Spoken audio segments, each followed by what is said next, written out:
Start off with when does production officially start? Well, production officially starts when it first comes out of the ground, so.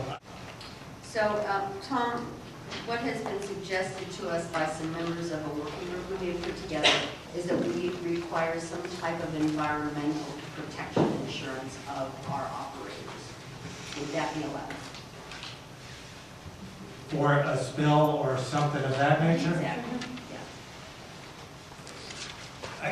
Again, I think that the environmental impacts are going to fall back through the Oil and Gas Conservation Commission rules and regulations. And so at some point here, I need to be a little bit careful because I can't walk out on a limb, and my attorney tells me I need to shut up before I get in trouble. So I would say at this point that for the most part, most of the environmental impacts from oil and gas well production on site are the domain of the Oil and Gas Conservation Commission.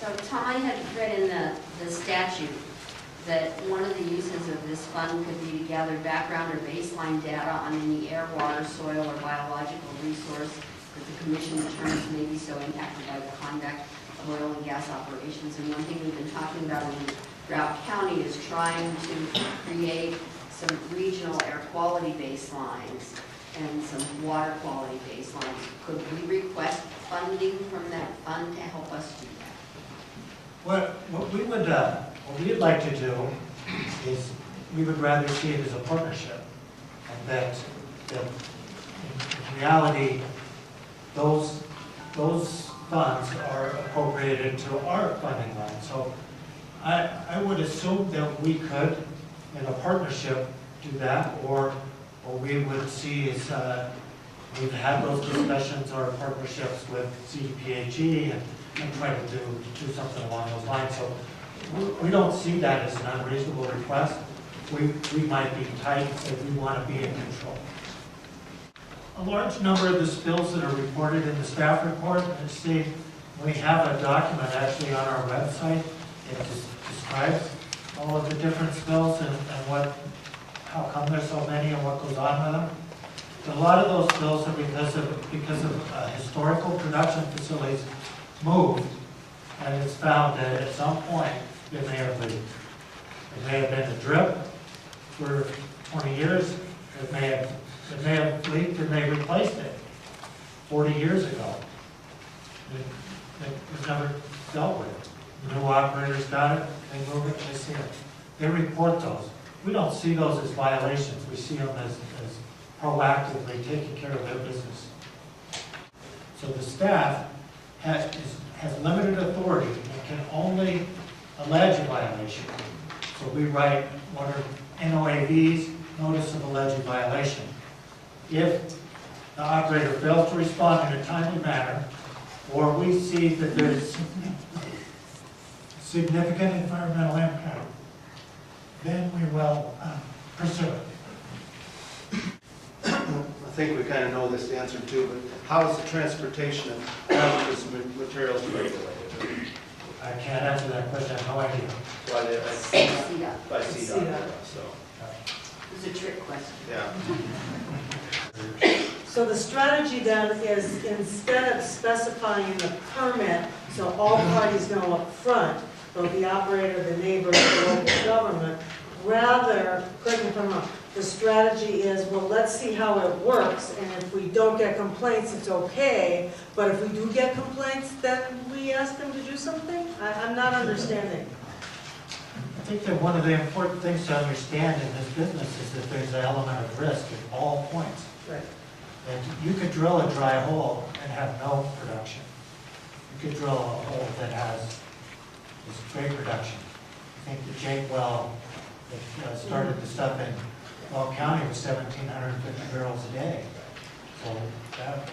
So every well is going to set up a different scenario.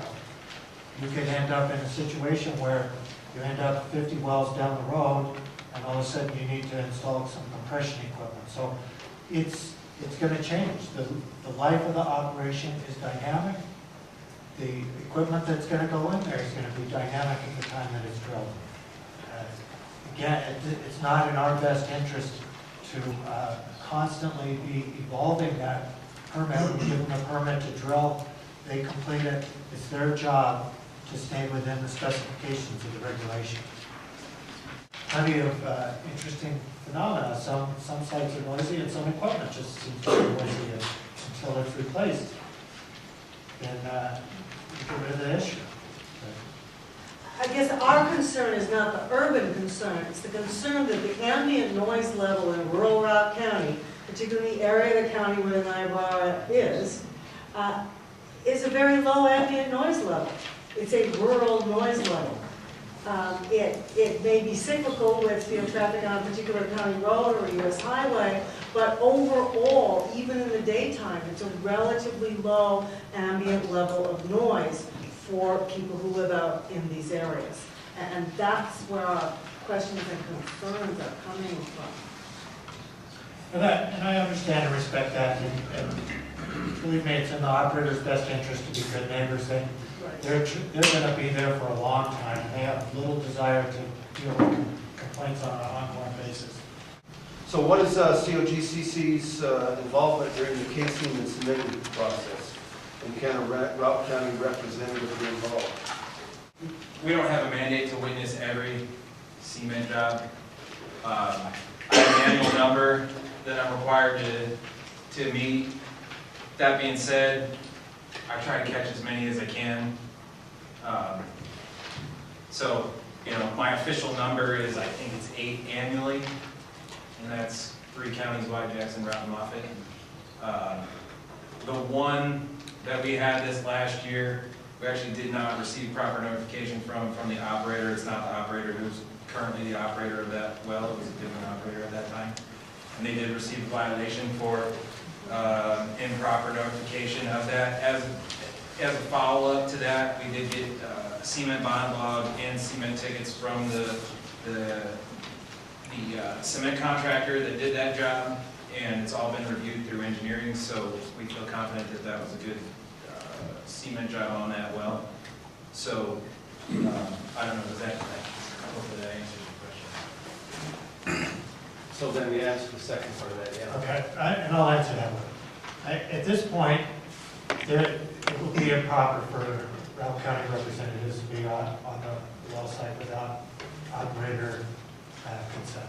They'd have to agree to it.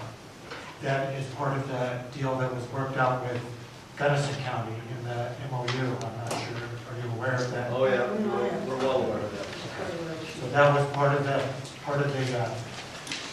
deal that was worked out there. During the process of finalizing the MOU led to an IGA that's in the process of being finalized. The big concern is that you need a true professional on site. That's what our expectation is. We don't want to put people in a line of danger. They need to know what they're looking at, how to react should something come up. So that's what we'd like to work out in that situation. And the other part of it is that, and I think that's where Chris was hitting up, is that we do have a requirement that bond logs are submitted on every well. And that's what we feel is we're going to see the true story. Is the casing down there? Does the casing look solid? Is the cement solid? So that's what we're looking for when we get those bond logs. You can sit there on a well site and watch the casing go down the hole, and it's going to be hard for you to know unless you're an expert whether they have any problems at all running that casing. And then with the cement job, it's the same thing.